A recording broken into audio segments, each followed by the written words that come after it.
છે। નવો પુરવઠો પર અત્યારની પેઢી પર મને શ્રદ્ધા છે તેમનાથી મારા કાર્ય પર આવશે સિંહની શક્તિઓ તેવું આખા પ્રશ્નને હલ કરશે।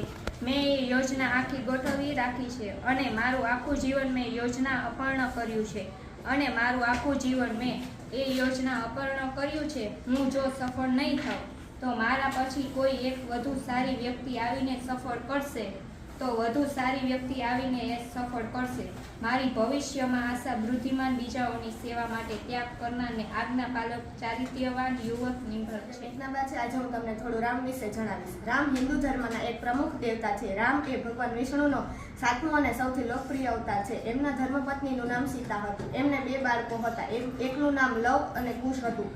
એમના પિતાનું નામ દશરથ હતું। એમની માતાનું નામ કૌશલ્યા હતું। એમના 3 ભાઈ હતા જેમનું નામ ભરત, શત્રુઘ્ન અને લક્ષ્મણ હતું। તેઓ રઘુવંશી સૂર્યવંશી કુળના હતા। કૌશલ સામ્રાજ્યની રાજધાની અયોધ્યામાં કૌશલ્યા અને દશરથની ત્યાં રામનો જન્મ થયો હતો। ભવ્ય ઉત્સવો જેવા કે રામનવમી, દિવાળી, વિજયાદશમી જેવા ઉત્સવો રામની યાદમાં ઉજવવામાં આવે છે। ભગવાન રામ અયોધ્યાના રાજા હતા। એમનું શસ્ત્ર ધનુષ્ય અને તીરનો સમાવેશ થાય છે। એમની સેનામાં વાનર સેનાનો સમાવેશ થાય છે। એમની સેનામાં શક્તિશાળી યોદ્ધાઓ જેમ કે હનુમાનજીનો સમાવેશ થાય છે। અસ્તુ। મારું નામ મેઘવંશી પૂજા છે। હું विश्वकर्मा विषय તમને થોડું જણાવવા માંગુ છું। पुरानी कथा के अनुसार सृष्टि को संवारने की जिम्मेदारी ब्रह्मा जी ने विश्वकर्मा को सौंपी। ब्रह्मा जी को भगवान विश्वकर्मा की कला पर पूरा विश्वास था। जब ब्रह्मा जी ने सृष्टि का निर्माण किया, एक विशाल काय अंडे आकार की थी। उसमें अंडे से ही सृष्टि की उत्पत्ति हुई। उसके बाद ब्रह्मा जी ने उसे शेष नाग की जीभ पर रख दिया।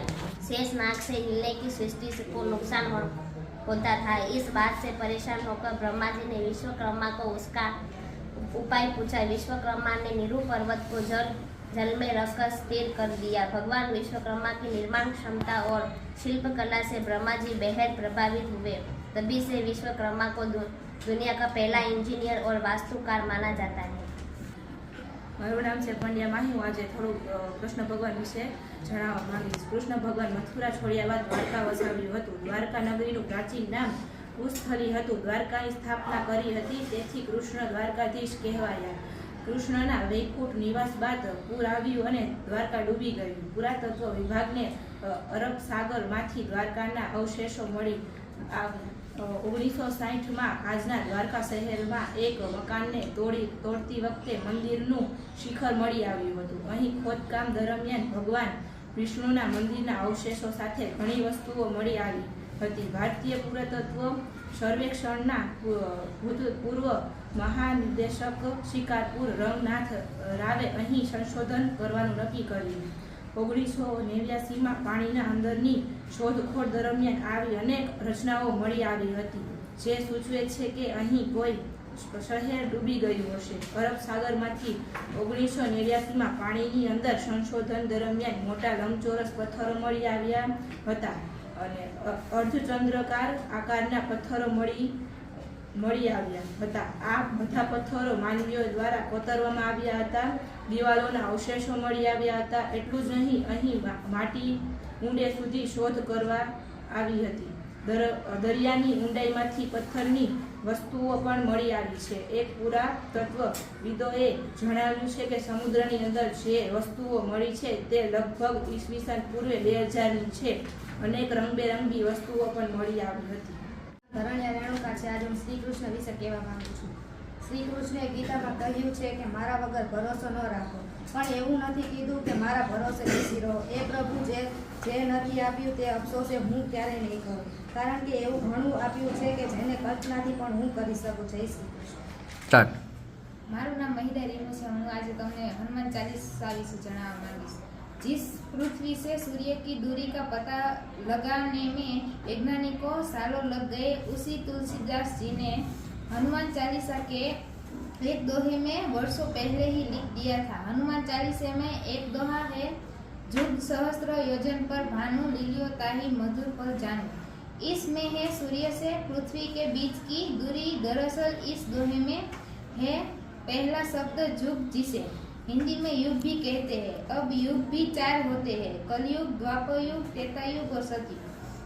जहाँ कलयुग का 1200 साल माना गया है, द्वापर युग को 2400 साल, त्रेता युग को 3600 साल और सतयुग को 4800 साल माना गया है। अगर इन्हें जोड़ देंगे तो टोटल आएगा 12,000 साल। इसे दोहे में एक और शब्द है सहस्त्र, जिसका मतलब है 1000, और तीसरा शब्द है योजन। पानी की 8 मील अब 1 मील में 1.6 किलोमीटर होते हैं। पानी की 8 मील में हो गए 8 इंटू 1.6 किमी। अब अगर योजन चारों युग और सहस्त्र को गुणा कर दिया जाए तो आएगा, जो कि साइंटिफिकली सूर्य से पृथ्वी के बीच की प्रामाणिक दूरी है। गोविंद सिंह जी ने अपने परिवार और सिखों समेत अपना आनंदपुर किला हमेशा के लिए छोड़ दिया था, क्योंकि औरंगजेब और पहाड़ी राजाओं के लाखों की फौज ने गुरु गोविंद का किला घेर लिया था। किला घेर लिया था क्योंकि उन्हें हर हाल में गुरु गोविंद को पकड़ना था। यह मुगलों की जंग 8 महीने तक चली। अंदर किले में भोजन खत्म हो गया था, भूखे प्यास से सिख मरने लगे थे। दूसरी तरफ मुगल फौज के 8 महीने तक लगातार लड़कर थक चुके थे। लाखों की तादाद में होने के बावजूद सच्चे बादशाह की मुट्ठी भर सिख फौज के आगे दुश्मन सेना किले में घुसने की हिम्मत जुटा पाई। तब हारने के औरंगजेब ने एक चाल चली। उसने संदेश भिजवाया कि गुरुजी आप किले खाली कर। राधा नाचे कृष्ण नाचे, नाचे गोपीजन। राधा नाचे कृष्ण नाचे, नाचे गोपीजन। क्योंकि मन मेरा बन गया सखीरी पावन वृंदावन। क्योंकि मन मेरा बन गया सखीरी पावन वृंदावन। हे रास रचो है, रास रचो है, आज यमुना किनारे महारास रचो है। रास रचो है, रास रचो है, आज यमुना किनारे महारास रचो है। चंद्र किरण सा शाम सलोना, दो आंखें कजरारी। चंद्र किरण सा श्याम सलोना, दो आंखें गजरारी। ठुमक ठुमक नाचे गोपियन के संग, जग का पालन हारी। ठुमक ठुमक नाचे गोपियन के संग, जग का पालन हारी।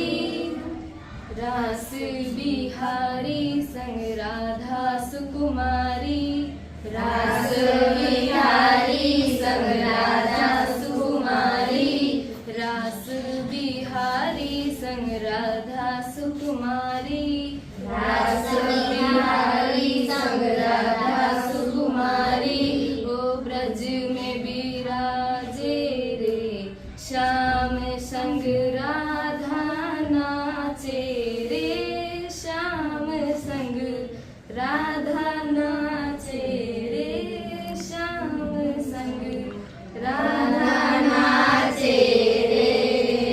श्याम संग राधा नाचे रे। हो राधा नाचे कृष्ण नाचे, नाचे गोपीजन। राधा नाचे कृष्ण नाचे, नाचे गोपीजन। क्योंकि मन मेरा बन गया सखीरी पावन वृंदावन। क्योंकि मन मेरा बन गया सखी पावन वृंदावन। बंसी वट पे यमुना तट पे, कहाँ रास रचावे। बंसी वट पे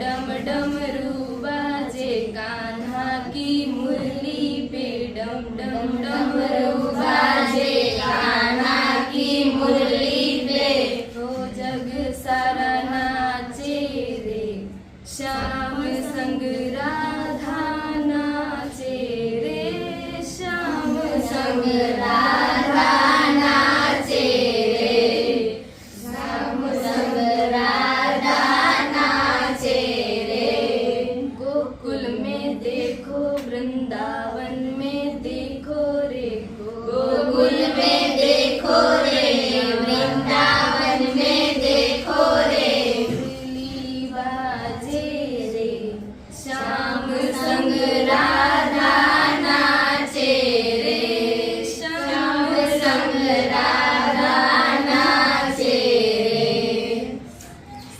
मेरा नाम पत्नी अजय है। मैं द्वारका नगरी समुद्र में कैसे डूब गई उसके बारे में बताना चाहता हूँ। श्री कृष्ण पर किसी शिकारी ने हीन समझकर बाण चढ़ा दिया था, जिससे भगवान श्री कृष्ण देवलोक चले गए। उधर जब पांडवों को द्वारका में हुई अनहोनी का पता चला तो अर्जुन तुरंत द्वारका गए और श्री कृष्ण के बचे हुए परिजनों को अपने साथ इंद्रप्रस्थ लेकर चले गए। जैसे ही उन्हें लोगों ने नगर छोड़ा, द्वारका राजमहल और नगरी समुद्र में समा गई। મારું નામ રાતડિયા રાહુલ છે। શ્રી કૃષ્ણએ કહેલી વાતો। શ્રી કૃષ્ણ માનવને કહે છે કે તું તારું ધારેલું કામ કર, પણ થશે એ જ કે શ્રી કૃષ્ણ ધારેલ છે। શ્રી કૃષ્ણ કહે છે કે તું એકવાર એ કાર્ય કર જે શ્રી કૃષ્ણ ધારે છે। શ્રી કૃષ્ણએ ગીતામાં કહ્યું છે કે મારા પર ભરોસો રાખ, પણ એવું નથી કહેતા કે તેમના પર ભરોસો બેસી રહે।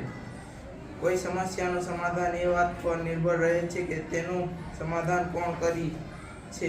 કારણ કે દુર્યોધન શકુની પાસેથી સલાહ લેતો હતો અને અર્જુન ભગવાન શ્રી કૃષ્ણ પાસેથી। દિવસ ગમે તેટલા ખરાબ હોય પણ હંમેશા એ વાત યાદ રાખજો કે જે થાય એ સારા માટે થાય છે। જ્યારે કોઈ પણ ન સમજાય ત્યારે બધું શ્રી કૃષ્ણ પર છોડી દેવું।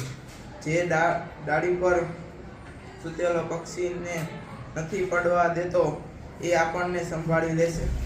મારું નામ ભરવાડ આકાશ છે। હું આજે છત્રપતિ શિવાજી મહારાજ વિશે કહેવા માંગુ છું। મરાઠા સામ્રાજ્યના સ્થાપક છત્રપતિ શિવાજી મહારાજ હતા। તેમનો જન્મ 1627માં શિવનેરી જિલ્લામાં થયો હતો।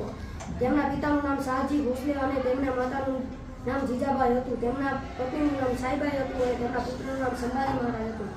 તેમના શૈક્ષણિક ગુરુ કોટદેવ અને આધ્યાત્મિક ગુરુ રામદાસ હતા।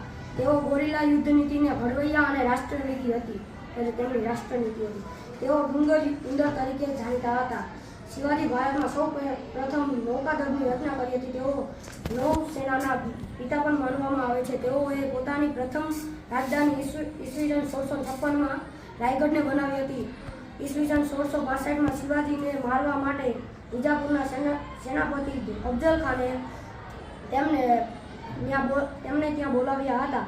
શિવાજીને ગોદમાં લઈ તેઓએ ખંજર માર્યું, પણ શિવાજી પહેલેથી હથિયાર હાથમાં વાઘનખ અને કવચ પહેરીને આવ્યા હતા। પછી શિવાજીએ વાઘનખ મારી અફઝલ ખાનનું વધ કર્યું। ઈસવીસન 1664 અને 1670માં તેઓએ સુરત લૂંટ્યું હતું।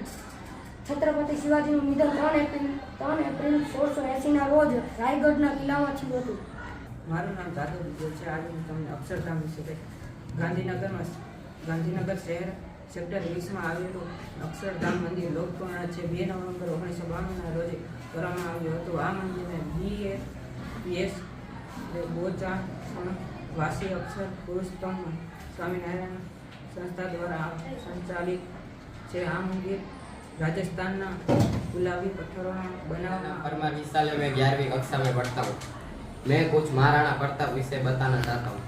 महाराणा प्रताप का जन्म 9 मई 1540 को राजस्थान के कुंभलगढ़ दुर्ग में हुआ था। महाराणा प्रताप के पिता का नाम महाराजा उदय सिंह और माता का नाम रानी जीवन कंवर था। महाराणा प्रताप वीर राणा सांगा के पुत्र थे। महाराणा प्रताप को भारत में विक्रमी संवत पंचांग के अनुसार प्रतिवर्ष ज्येष्ठ मास के शुक्ल पक्ष तृतीया को मनाया जाता है। महाराणा प्रताप का राज्याभिषेक गोगुंदा में हुआ था। महाराणा प्रताप ने सन 1568 से 1597 ईस्वी तक शासन किया। महाराणा प्रताप ने अकबर के सामने सर झुकाने से मना कर दिया था। महाराणा प्रताप का एक घोड़ा हुआ करता था जिसका नाम चेतक था। महाराणा प्रताप 72 किलोग्राम का कवच पहनकर 81 किलोग्राम के भाले से युद्ध किया करते थे। महाराणा प्रताप ने सन 1576 में हल्दी घाटी का युद्ध लड़ा।